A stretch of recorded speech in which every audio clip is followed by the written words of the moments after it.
مونديال روسيا 2018. خلصنا من المجموعه الاولى، نروح للمجموعه الثانيه يحل فيها المنتخب العراقي ضيفا على شقيقه الاماراتي بنفس المجموعه على شقيقه الاماراتي، كلاهما يبحث عن ثاني ظهور له في المونديال. قراءه في اوراق الاماراتي مع راديا صلاح.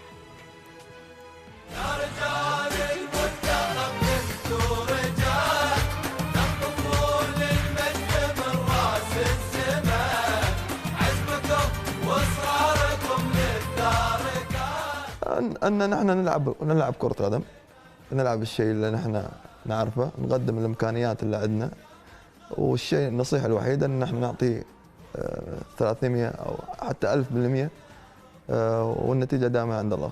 أن نعطي 1000% وأن نقدم كل ما علينا، نصيحة القائد العائد إسماعيل مطر للرفاق قبل مباراة المنتخب العراقية.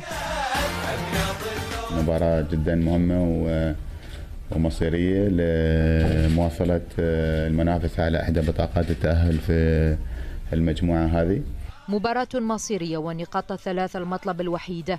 كلمات قالها المهندس مهدي علي قبل ساعات من الصافرة الأوزبكية التي سيطلقها تنتشف. على أرضية استاد محمد بن زايد يريد الأبيض نقاط الرجوع إلى المنافسة من جديد بعد خسارته لمباراته السابقة ونزيف النقاط الذي وضعه في المركز الرابع.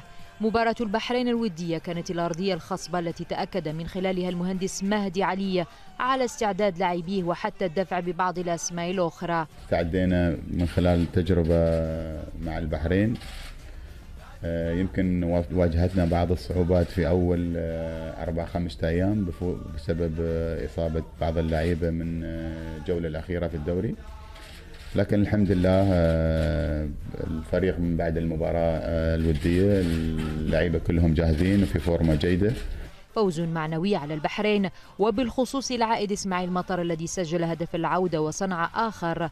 العامل النفسي أهم شروط الفوز بعد التعثر في المباراة السابقة، والجميع مطالب بنسيان الماضي والتقدم خطوة نحو الأمام، وخاصة بعد الانتقادات الكبيرة التي طالت عناصر الأبيض وبالخصوص المدرب مهدي علي الذي طالبت أصوات بإقالته. مطلوب تركيز في هذه المباراة، مطلوب استغلال الفرص في هذه المباراة بشكل كبير، خصوصا من الكباتن أحمد خليل وعلي مبخوت، استغلال الفرص اللي يصنعها عمر عبد الرحمن، استغلال سرعة إسماعيل الحمادي في نقل الهجم من الحالة الدفاعية للحالة الهجومية، وخصوصا لما المنتخب العراقي هاجمنا بتكون هناك مساحات يجب استغلالها بالشكل الصحيح. مباراة وضعت النقاط المهمة في التشكيلة المتوقع أن يشارك فيها الكابتن إسماعيل مطر احتياطيا، وراحة كبيرة بعد الاطمئنان على حالة عمر عبد الرحمن، وإشادة أكبر في حق مدافع الأهلي وليد عباس الذي سيكون أساسيا، وحتما الرضا على لاعب النصر طارق أحمد الذي جدد المدرب ثقته فيه. أما بقية التشكيلة فلن تعرف تغييرا، بداية من الحارس مجد ناصر وخميس إسماعيل وإسماعيل الحمادي وعلي مبخوت وأحمد خليل والبقية. قادرين إن شاء الله، نعم نستطيع أن نخرج من عنق الزجاجة. المطلب 3 نقاط لإعادة الثقة لهذا الجيل وللشارع الرياضي الإماراتي. الشيء اللي نحن نستغربه التصريح الأخير من جانب المنتخب العراقي بأن المنتخب الإماراتي هو الأضعف. الرد سيكون في الملعب إن شاء الله. المنتخب العراقي عندنا صولاتنا وجولاتنا وياهم، وبالعكس يعني يبغون نبغى أشقاء وتربطنا أشياء كثيرة، وإن شاء الله في النهاية هاي كرة قدم، الفايز بنقول له مبروك والخسران بنقول له هارد لك، وفي النهاية نحن دائما أحباء يعني. أما المهمة الأكبر فستكون للجماهير الإماراتية المطالبة بالتواجد بكثرة على ملعب الانتصارات.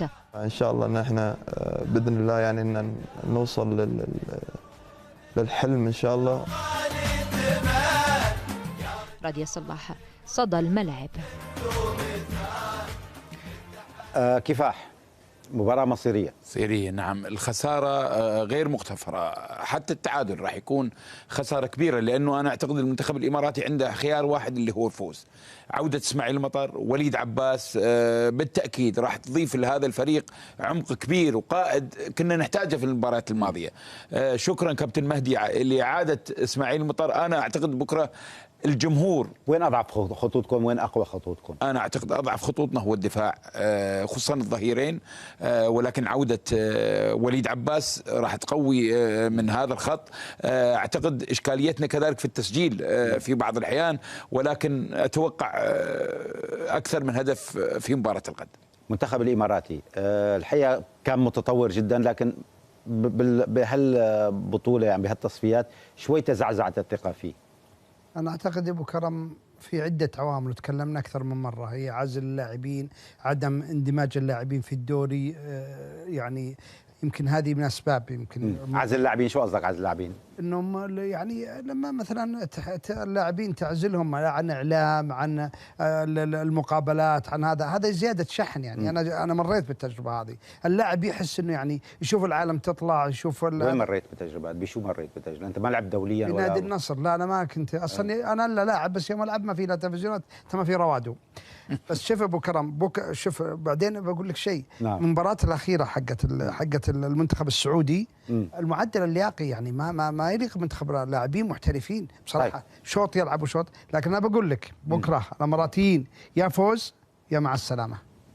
طيب، العراق بدوره يسعى لتسجيل انتصاره الثاني على التوالي بعد 3 هزائم لم تترك له اي هامش بتعثر رابع ولو بالتعادل. قراءة في اوراق المنتخب العراقي مع عمار علي من دبي وعمر الرياض ومحمد العزاوي من الدوحه.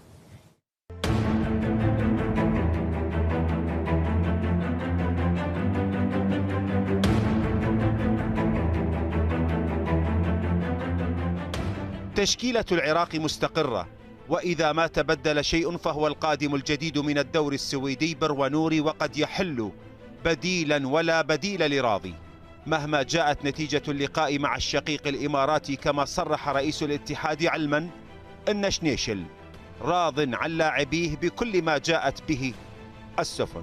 اليوم شلون نشوف المنتخب العراقي؟ خصوصا انت صرحت في وقت سابق قلت نحتاج الى الانسجام، تحس اليوم الانسجام موجود؟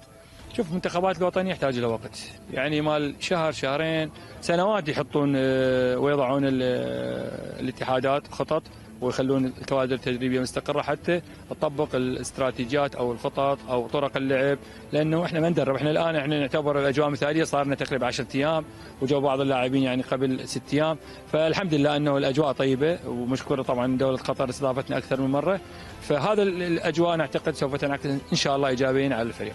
راضي شنيشل ماذا يبعث رساله للجماهير العراقيه من خلال صدى الملاعب؟ والله طبعا جماهيرنا على طول واقفه مع المنتخب العراقي، ان شاء الله طبعا نكون عند حسن ظنهم، فرحهم طبعا خصوصا في ظروف يمر بها بلدنا. اتمنى ان يصبرون على اللاعبين، يصبرون على الفريق، لانه انا اعتقد هنالك دفعه او جيل جديد سوف يقدم الى الكره العراقيه ويحتاج الى الدعم في هذه الفتره. يعني يمكن احنا اخذنا من اجمل المباريات منذ فتره طويله ما اخذ المنتخب العراقي امام السعوديه وامام اليابان، لكن النتيجه صراحه مثل بالطموح ان كلاعبين والجهاز الفني والجمهور، لكن الاعلام والشارع الرياضي كلها اشادت المنتخب العراقي، وهذا الشيء طبعا يحسب انه، لكن بنفس الوقت النتيجه سلبيه انه، لكن من بعدها مباراه تايلاند الحمد لله كسبنا النقاط الثلاثه والنتيجه. مباراه الامارات مثل ما تفضلت مفترق طرق، اكيد كل اللاعبين على همه، على اصرار، على تقديم الصوره الحقيقيه للمنتخب العراقي. الشيء المفروح انه كل اللاعبين جاهزين، ما نعاني من اي مشكله. الشارع العراقي مطمئن ايضا على وضع فريقه ولاعبيه برغم قوه الابيض الاماراتي. فريقي يبشر بخير، العدد ماله متكامل، في عنده تشكيله يعني متوازنه، في بدائل متوازنين على دكه البدلاء. فالمدرب يعني من يشوف عنده هكذا تشكيله وهكذا بدلاء في راحه وطمأنينه للمباراه، وممكن ان شاء الله الفريق العراقي يكسب المباراه ويحقق النتيجه. واحنا طبعا يعني مو المباراه مو سهله، هي راح تكون مباراه صعبه، لان اول شيء المنتخب الاماراتي منتخب عنده حظوظ ومستقر من سنوات، يعني مستقر مع الكابتن مهدي علي، بس احنا نتمنى الفوز ان شاء الله لمنتخبنا الوطني، وان شاء الله نتمنى لهم التوفيق بمباراتهم القادمه امام الامارات ان شاء الله. التعادل لا ينفع الاثنين، والخساره تبعد احد الطرفين، والمعادله ستحسم في العاصمه ابو ظبي. لصدى الملاعب عمار علي. كفاح، راضي شنيشل عم بيقول اصبروا على المنتخب في شيء جديد جاي، هل يلمح الى شيء؟ انه اذا خسرنا لا تزعلون كثير، لانه الاحتمالات موجوده. بس امبارح الدكتور عمار كان قال احسن فريق قدم عروض كانوا المنتخب العراقي.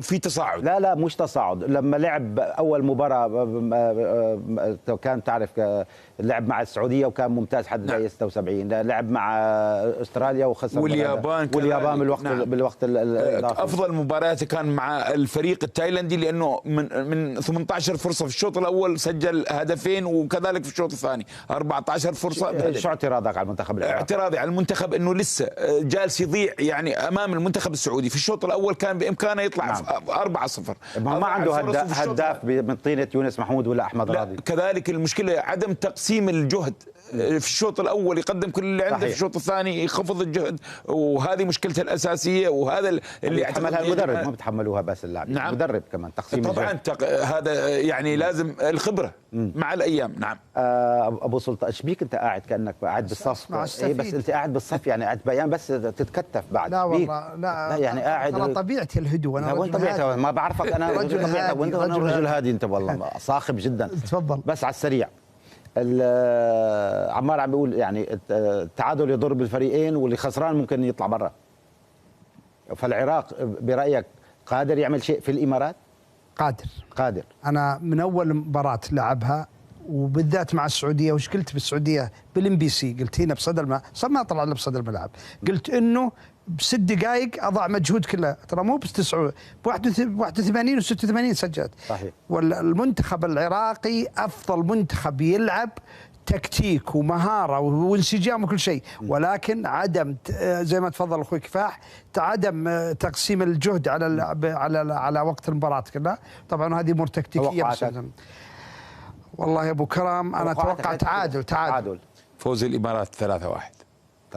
بعد حدد ما شاء الله عليه 3-1. والسعوديه يقول يلا. المنتخب السعودي بيتصدر ترتيب المجموعه الثانيه ب10 نقاط، متقدم بنقطتين على استراليا و3 نقاط على اليابان. الامارات رابع عنده 6 نقاط، العراق خامس عنده 3 نقاط، وتايلاند بالمركز الاخير ولا نقطه. حنروح لفاصل جديد من الاعلام بعده.